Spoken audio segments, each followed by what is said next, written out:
Welcome to real news. ముందుగా headlines చూద్దాం.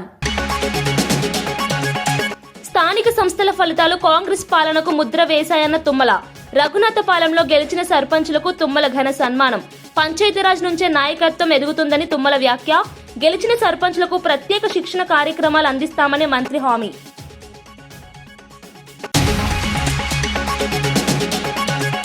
గ్రామీణాభివృద్ధి శాఖలో సంస్కరణలకు పవన్ గ్రీన్ సిగ్నల్. తాగునీరు, పారిశుద్ధ్యంపై పారదర్శకత పెంచాలన్న పవన్. గ్రామ స్థాయిలో సమస్యలకు వేగవంతం పరిష్కారం చేస్తామని వెల్లడి. గ్రామాలే రాష్ట్రానికి పునాది అని డిప్యూటీ సీఎం స్పష్టం.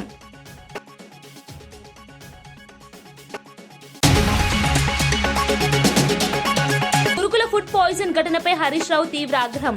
పిల్లల ఆరోగ్యంతో రాజీ పడే పాలనను ప్రజలు క్షమించరని వెల్లడి. విద్యార్థుల సంక్షేమంలో ప్రభుత్వం విఫలమైందని హరీష్ విమర్శ. బాధ్యులపై కఠిన చర్యలు తీసుకోవాలని డిమాండ్.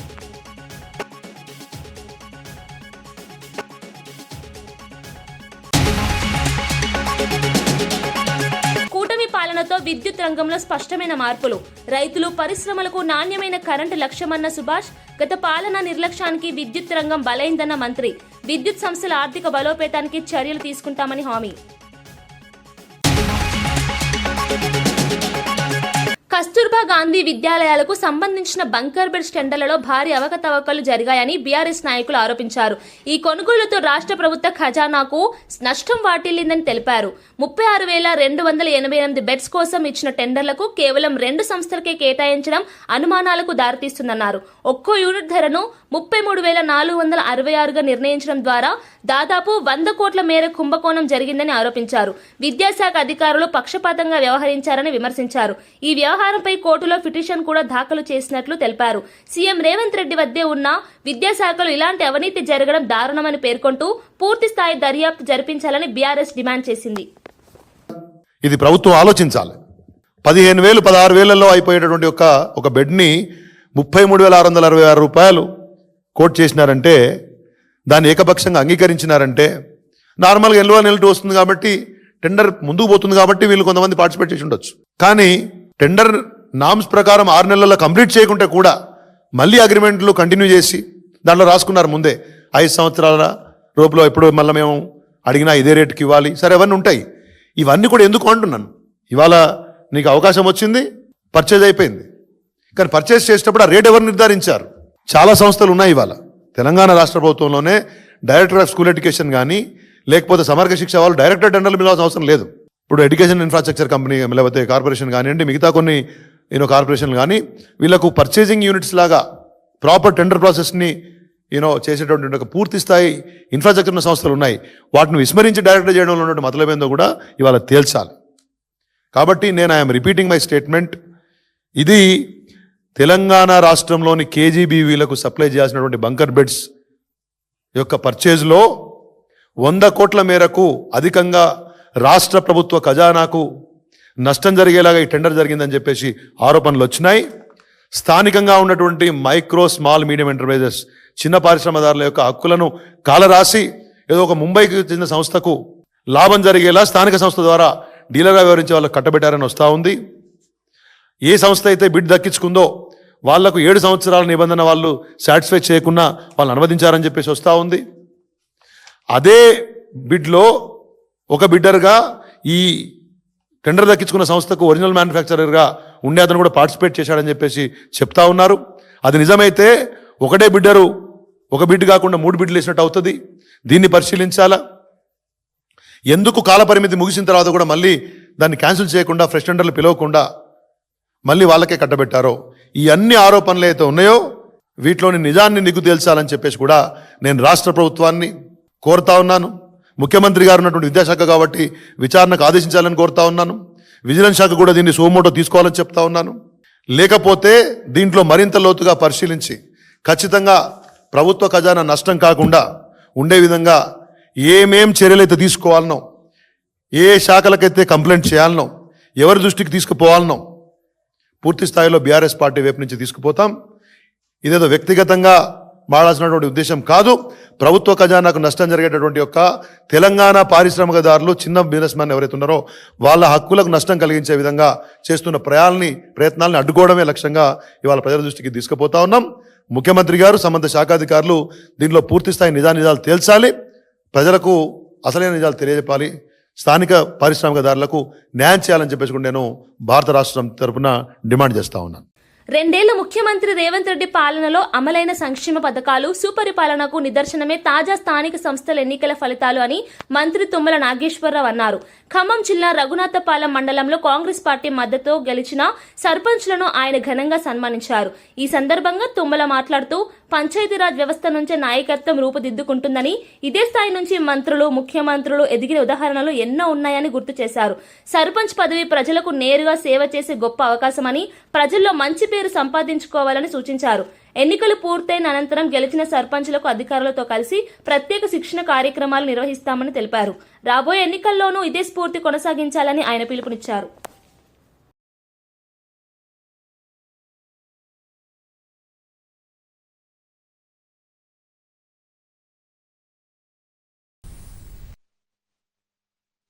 పంచాయతీ వ్యవస్థలో నిలబడ్డటువంటి కార్యకర్తకే రాజకీయ భవిష్యత్తు ఉంటుంది. కాబట్టి దయచేసి మీరు మీ ప్రజల యొక్క అభిమానంతో గెలిపించారు. మీరు అభిమానానికి తగ్గట్టుగా ఆదినారాయణ గారు చెప్పినట్లుగా ఏది చెప్పామో అది కంపల్సరీగా చేయాల్సిందే. ఒకేసారి చేయలేకపోవచ్చు, ఒకే రోజు కాకపోవచ్చు, కానీ మన ప్రభుత్వ కాలంలో, రేవంత్ రెడ్డి గారి ప్రభుత్వ కాలంలో మీరిచ్చినటువంటి హామీలన్నింటినీ కూడా నెరవేర్చే బాధ్యతని పార్టీ పరంగా, ప్రభుత్వ పరంగా శాసనసభ్యుడిగా నేను తీసుకుంటానని చెప్పి మీకు ఈ సందర్భంగా మనం చేస్తున్నాం. Messi football match Rahul Gandhi పర్యటన నేపథ్యంలో హైదరాబాద్ లో కట్టుదిట్టమైన భద్రతా ఏర్పాట్లు చేసినట్లు సిపి సజ్జనర్ వెల్లడించారు. శంషాబాద్ విమానాశ్రయం నుంచి ఫలక్నుమా ప్యాలెస్, అక్కడి నుంచి ఉప్పల్ స్టేడియం వరకు పకడ్బందీ ఏర్పాట్లు చేశామని తెలిపారు. కోల్కతాలో జరిగిన ఘటనలు దృష్టిలో పెట్టుకుని అదనపు అప్రమత్తతతో భద్రత నిర్వహిస్తున్నామన్నారు. రాచకొండ కమిషనర్ ఎప్పటికప్పుడు ఉప్పల్ స్టేడియం పరిసర ప్రాంతాలను పర్యవేక్షిస్తున్నారని చెప్పారు.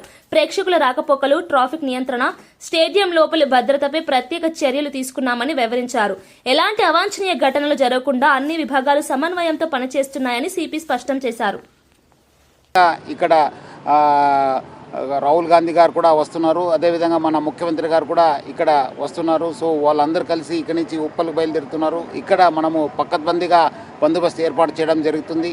సో అదేవిధంగా ఉప్పల్ స్టేడియంలో కూడా అక్కడ మన సిపి రాచకొండ నేతృత్వంలో కూడా చాలా పకడ్బందీగా ఏర్పాటు చేయడం జరుగుతుంది. ప్రజలు ఎవరు కూడా భయాందోళన చెందాల్సిన అవసరం లేదు.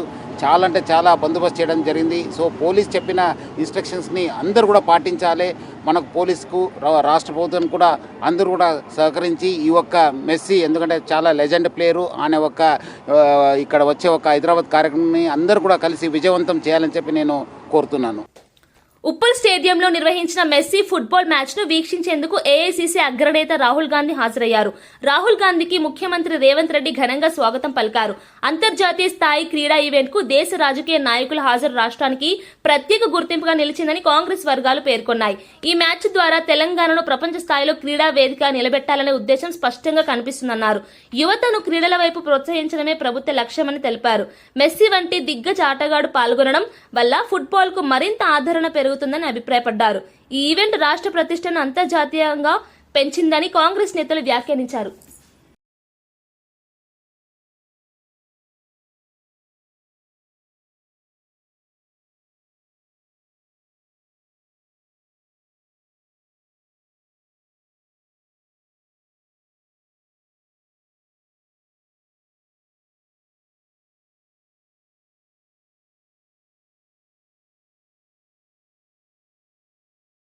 పంచాయతీరాజ్ శాఖ తరహాలోనే గ్రామీణాభివృద్ధి, గ్రామీణ తాగునీటి సరఫరా విభాగాల్లోనూ సంస్కరణలు చేపట్టాలని డిప్యూటీ సీఎం పవన్ కళ్యాణ్ నిర్ణయించారు. గ్రామీణ ప్రాంతాల్లో మౌలిక సదుపాయాలను మరింత బలోపేతం చేయడమే లక్ష్యంగా ఈ మార్పులు తీసుకొస్తున్నట్లు ఆయన స్పష్టం చేశారు. తాగునీటి సరఫరా, పారిశుద్ధ్యం, అభివృద్ధి పనుల్లో పారదర్శకత పెంచాలని అధికారులకు సూచించారు. గ్రామ స్థాయిలో ప్రజలకు ఎదురవుతున్న సమస్యలను వేగంగా పరిష్కరించే విధంగా వ్యవస్థను సులభతరం చేయాలని ఆదేశించారు. అభివృద్ధి పనుల్లో నాణ్యతతో పాటు కాల పరిమితి కూడా కీలకమని పేర్కొన్నారు. ఈ సంస్కరణలతో గ్రామీణ జీవన ప్రమాణాలు మెరుగుపడతాయని, ప్రజలకు ప్రభుత్వంపై మరింత నమ్మకం పెరుగుతుందని పవన్ కళ్యాణ్ అభిప్రాయపడ్డారు. గ్రామాలే రాష్ట్రానికి పునాది అన్న దిశగా ప్రభుత్వం ముందుకు సాగుతోందని తెలిపారు.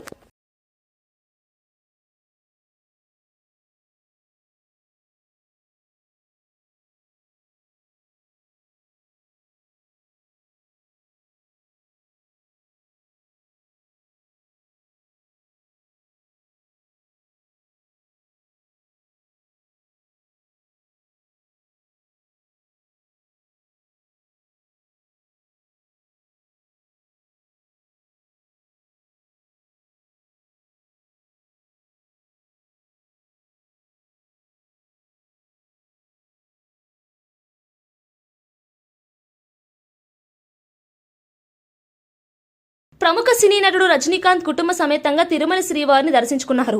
వీఐపీ విమాన దర్శన సమయంలో భార్య లత, కుమార్తెలు ఐశ్వర్య, సౌందర్య, మనవళ్లతో కలిసి స్వామివారి సేవలో పాల్గొన్నారు. ఆలయ అధికారులు వారికి ఘనంగా స్వాగతం పలికి ప్రత్యేక ఏర్పాట్లు చేశారు. దర్శనానంతరం రజనీకాంత్ కుటుంబ సభ్యులతో కలిసి స్వామివారికి మొక్కులు చెల్లించుకున్నారు. బెల్లం, కలకండ, ధాన్యంతో తులాభారం సమర్పించి భక్తి శ్రద్ధలు చాటుకున్నారు. అనంతరం రంగనాయకుల మండపంలో వేద పండితులు వేదాశీర్వచనం చేయగా అదనపు ఈవ వెంకయ్య చౌదరి తీర్థ ప్రసాదాలు అందజేశారు. ప్రముఖ నటుడి దర్శనంతో తిరుమల పరిసరాలు భక్తులతో కిటకిటలాడాయి. ఆధ్యాత్మికతతో పాటు వినయభావంతో రజనీ దర్శనం చేయడం భక్తుల్లో ప్రత్యేక ఆకర్షణగా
బాగ్లింగంపల్లి మైనార్టీ గురుకుల పాఠశాలలో ఫుడ్ పాయిజన్ కారణంగా విద్యార్థులు అస్వస్థతకు గురైన ఘటనపై మాజీ మంత్రి హరీష్ రావు తీవ్రంగా స్పందించారు. ఘటనలో బాధిత విద్యార్థులను పరామర్శించిన అనంతరం ఆయన మీడియాతో మాట్లాడుతూ ముఖ్యమంత్రి రేవంత్ రెడ్డి పాలనలో పిల్లలకు కనీసం నాణ్యమైన భోజనం కూడా అందించలేని పరిస్థితి నెలకొందని విమర్శించారు. పిల్లల ఆరోగ్యంతో చెలగాటమాడటం అత్యంత దారుణమని అన్నారు. 2 సంవత్సరాల పాలనలో విద్యార్థుల సంక్షేమాన్ని నిర్లక్ష్యం చేస్తున్నారని ఆరోపించారు. స్కూల్ విద్యార్థులకు భద్రత, పోషకాహారం కల్పించడంలో ప్రభుత్వం పూర్తిగా విఫలమైందన్నారు. బాధ్యులపై కఠిన చర్యలు తీసుకోవాలని, ఇలాంటి ఘటనలు మళ్లీ జరగకుండా పటిష్టమైన చర్యలు అవసరమని డిమాండ్ చేశారు. విద్యార్థుల ఆరోగ్యంతో రాజీపడే పాలనను ప్రజలు క్షమించరని హెచ్చరించారు. గవర్నమెంట్ డబ్బులు పెట్టి రేవంత్ రెడ్డి ఫుట్బాల్ స్టేడియం కట్టుకున్నాడు. ఆయన ఎవడో మెస్సీ. ఆ మెస్సీ వస్తాడట. మెస్సీతో ఫుట్బాల్ ఆడడానికి ఈ మేస్త్రి ఫుట్బాల్ ఆడడానికి సింగరేణి పైసలు, బడా బడా కంపెనీల మీద ఒత్తిడి పెట్టి 100 కోట్ల రూపాయలు ఖర్చు పెట్టి ఈయన ఫుట్బాల్ షోకు తీర్చుకుంటుండు. ఆ 100 కోట్లతోని ఓ మంచి హాస్టల్ కట్టు, పిల్లలకు కడుపు నిండా అన్నం పెట్టు, ఓ స్కూల్ కట్టు. నువ్వు సిఎస్ఆర్ డబ్బులతో, సింగరేణి డబ్బులతో, ప్రభుత్వ డబ్బులతో స్టేడియాలు కట్టుకునేంది, ఈ ఫుట్బాల్ షోకులు తీర్చుకోవడం ఏంది? ఇవాళ అక్కడ కొండాపూర్ హాస్పిటల్లో పిల్లలు ఉన్నారు, అదేదో ఒక ప్రైవేట్ ఆసుపత్రుల్లో పిల్లలు ఉన్నారు, నీలోఫర్లో పిల్లలు ఉన్నారు, కోటి ఆసుపత్రిలో మంచాల మీద పిల్లలు ఉన్నారు. ఇలా హైదరాబాద్ నడిబొడ్డున, హైదరాబాద్లోనే ఈ పరిస్థితి ఉంటే ఇక జిల్లాలో ఏం పరిస్థితి ఉంది? ఇలా మంత్రులు, ముఖ్యమంత్రి అందరు హైదరాబాద్లో ఉన్నారు. ఈ పిల్లల్ని వచ్చి చూడడానికి మీకు టైం దొరకలేదా? మీకు ఎంతసేపు ఫుట్బాల్ ఆడడానికి నీ షోకులకే టైం సరిపోతలేదు, నీ కబ్జాలకు, నీ కమిషన్లకే నీకు టైం సరిపోతలేదు. పిల్లల్ని ఆడబట్టించుకుంటున్నావు నువ్వు. ఈ రోజు వరకు హైదరాబాద్లో ఆసుపత్రుల్లో పిల్లలు మంచాల మీద ఉంటే ఒక్క మంత్రి కానీ, ముఖ్యమంత్రి కానీ వచ్చి పరామర్శించాల్సిన బాధ్యత లేదా? 61 సార్లు ఢిల్లీ వేయండి ముఖ్యమంత్రి, 61 సార్లు ఢిల్లీ పోవడానికి టైం ఉంటుంది. నువ్వు పోయి ఫుట్బాల్ ఆడడానికి నీకు టైం ఉంటుంది, కానీ ఈ పిల్లల్ని పరామర్శించడానికి, ఈ పిల్లలకు ఏం జరిగిందో తెలుసుకోవడానికి రేవంత్ రెడ్డి నీకు టైం లేదా అని నేను అడుగుతా ఉన్నా. కూటమి ప్రభుత్వం అధికారంలోకి వచ్చిన తర్వాత రాష్ట్రంలో విద్యుత్ రంగంలో స్పష్టమైన మార్పులు కనిపిస్తున్నాయని కార్మిక శాఖ మంత్రి వాసంశెట్టి సుభాష్ అన్నారు.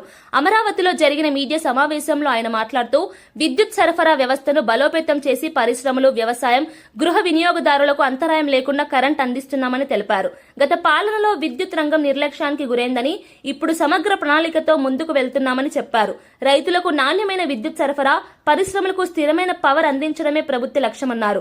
కార్మికుల సంక్షేమంతో పాటు విద్యుత్ సంస్థలను ఆర్థికంగా బలోపేతం చేసే చర్యలు చేపట్టామని తెలిపారు.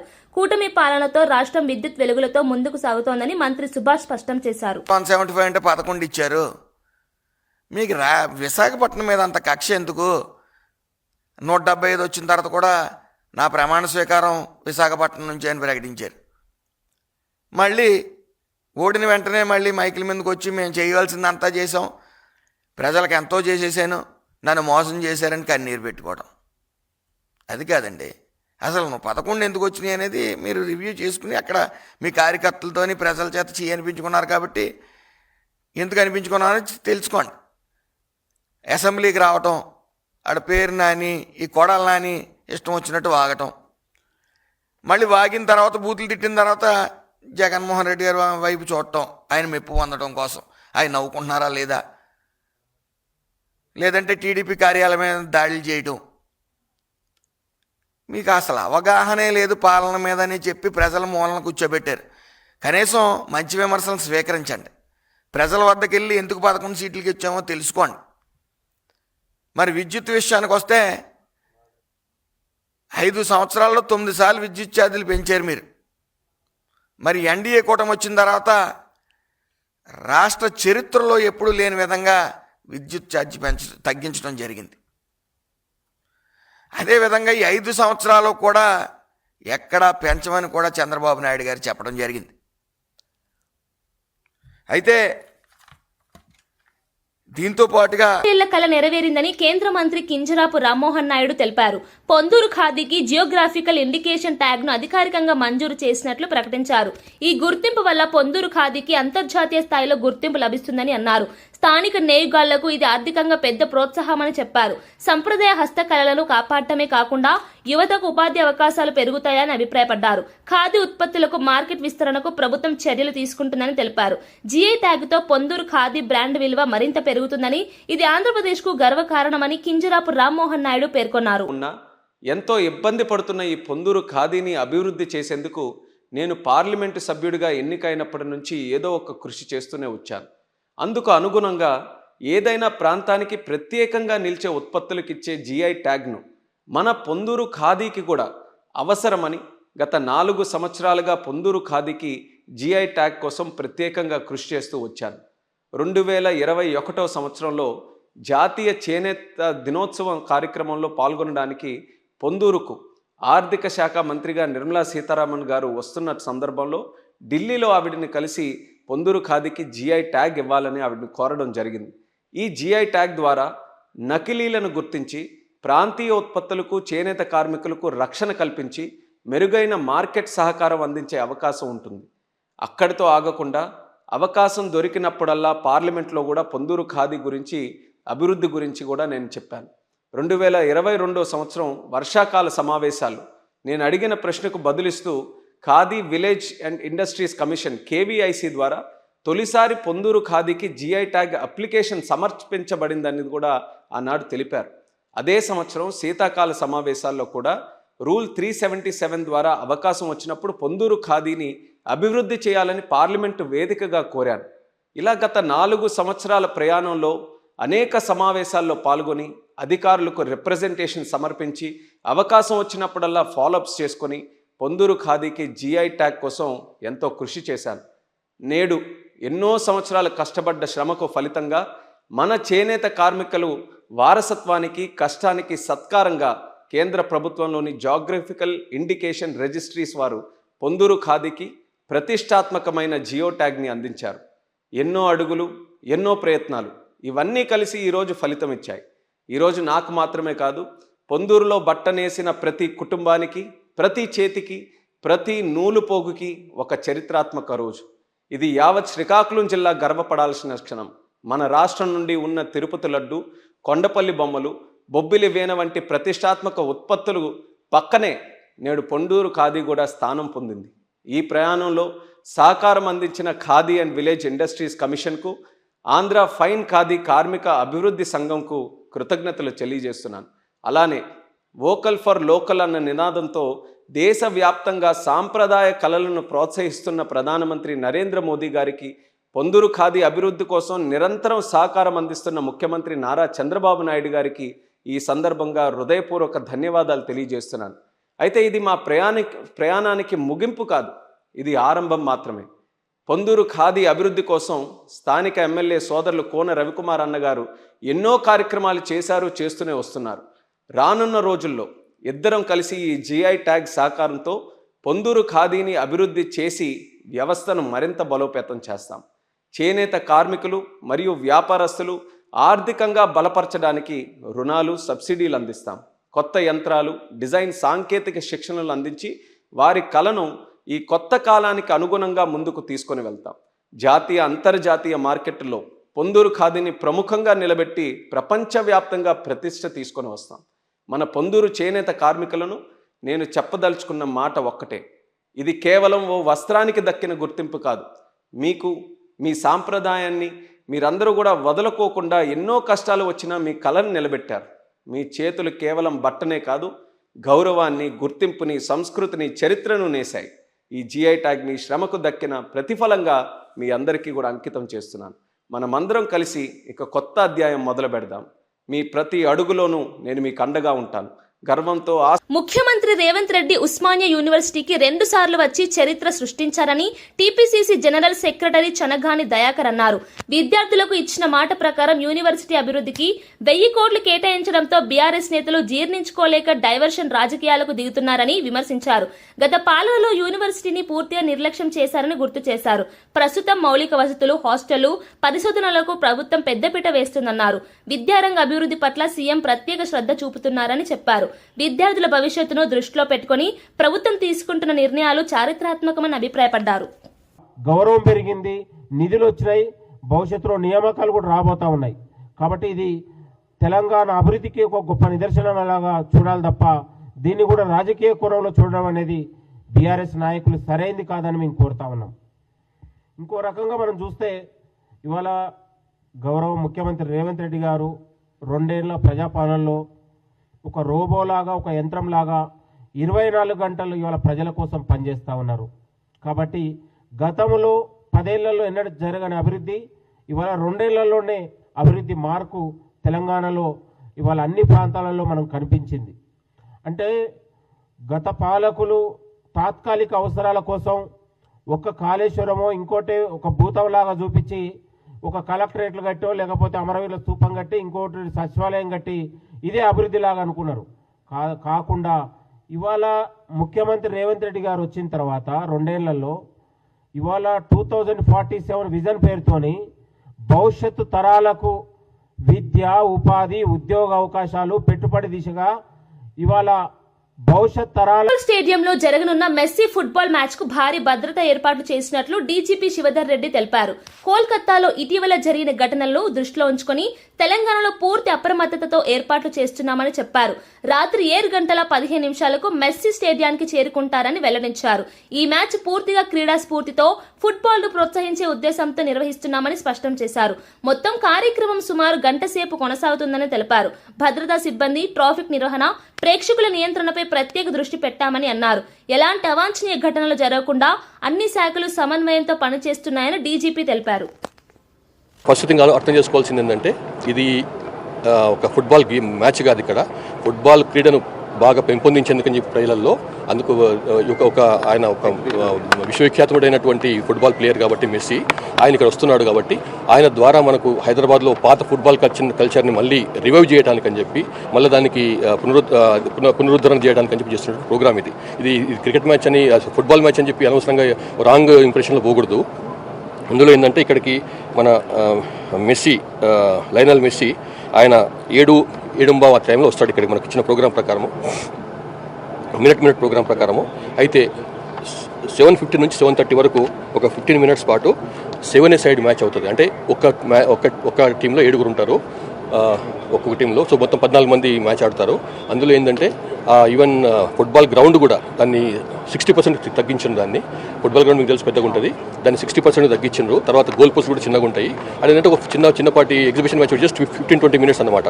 అది లాస్ట్ 5 మినిట్స్ అప్పటికే మెస్సీ వచ్చి ఉంటాడు, మన ఆనరబుల్ సీఎం గారు కూడా వచ్చి ఉంటారు అప్పటికే. సో లాస్ట్ 5 మినిట్స్లో మాత్రం సీఎం గారు ప్లస్ మెస్సీ ఫుట్బాల్లో సోకాల్డ్ షో మ్యాచ్లో పార్టిసిపేట్ చేస్తారన్నమాట. తర్వాత ఈ 15-20 మినిట్స్ అయిపోయిన తర్వాత 7:30 నుంచి 7:55 వరకు అక్కడ కొంతమంది చిన్నపిల్లలు ఉంటారు.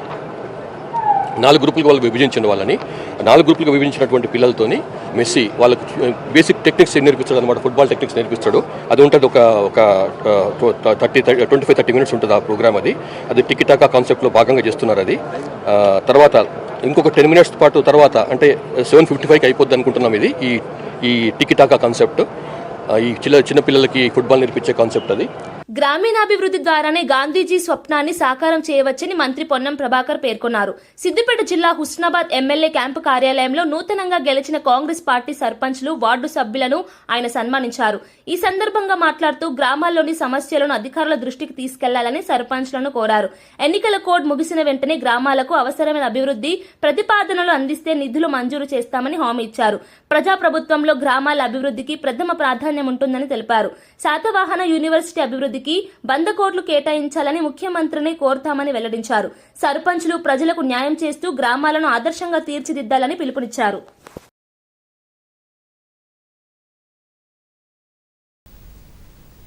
గెలిచినటువంటి సర్పంచులు పార్టీలకు అతీతంగా గెలిచిన సర్పంచులకు, ఉప సర్పంచులకు, వార్డు సభ్యులందరికీ హృదయపూర్వకంగా అభినందనలు తెలియజేస్తా ఉన్నా. అదేవిధంగా తెలంగాణ వ్యాప్తంగా గెలిచినటువంటి సర్పంచులకు, ఉప సర్పంచులకు, వార్డు సభ్యులకు కూడా హృదయపూర్వకంగా అభినందనలు తెలియజేస్తూ గ్రామ స్థాయి రాజకీయాలకు అతీతంగా ప్రజలందరికీ సంబంధించిన సమస్యల్ని ఉన్నత అధికారుల దృష్టికి గాని, ఉన్నత ప్రజాప్రతినిధుల దృష్టికి గాని, ప్రభుత్వం దృష్టికి గాని తేవడం ద్వారా గ్రామీణ ప్రాంత ప్రజల సమస్యలన్నీ కూడా పరిష్కరించే విధంగా చొరవ చూపెట్టాలని నూతనంగా ఎన్నికైనటువంటి సర్పంచులను, ఉప సర్పంచులను, వార్డు సభ్యులను కోరుతా ఉన్నా. వార్తలు ముగించే ముందు ముఖ్యాంశాలు మరోసారి. స్థానిక సంస్థల ఫలితాలు కాంగ్రెస్ పాలనకు ముద్ర వేశాయన్న తుమ్మల. రఘునాథపాలెంలో గెలిచిన సర్పంచులకు తుమ్మల ఘన సన్మానం. పంచాయతీరాజ్ నుంచే నాయకత్వం ఎదుగుతుందని తుమ్మల వ్యాఖ్య. గెలిచిన సర్పంచులకు ప్రత్యేక శిక్షణ కార్యక్రమాలు అందిస్తామని మంత్రి హామీ.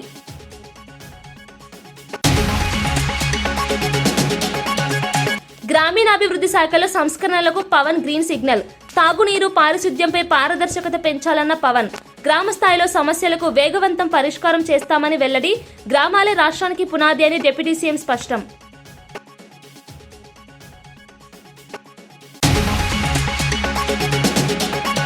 గురుకుల ఫుడ్ పాయిజన్ ఘటనపై హరీష్ రావు తీవ్ర ఆగ్రహం. పిల్లల ఆరోగ్యంతో రాజీ పడే పాలనను ప్రజలు క్షమించరని వెల్లడి. విద్యార్థుల సంక్షేమంలో ప్రభుత్వం విఫలమైందని హరీష్ విమర్శ. బాధ్యులపై కఠిన చర్యలు తీసుకోవాలని డిమాండ్.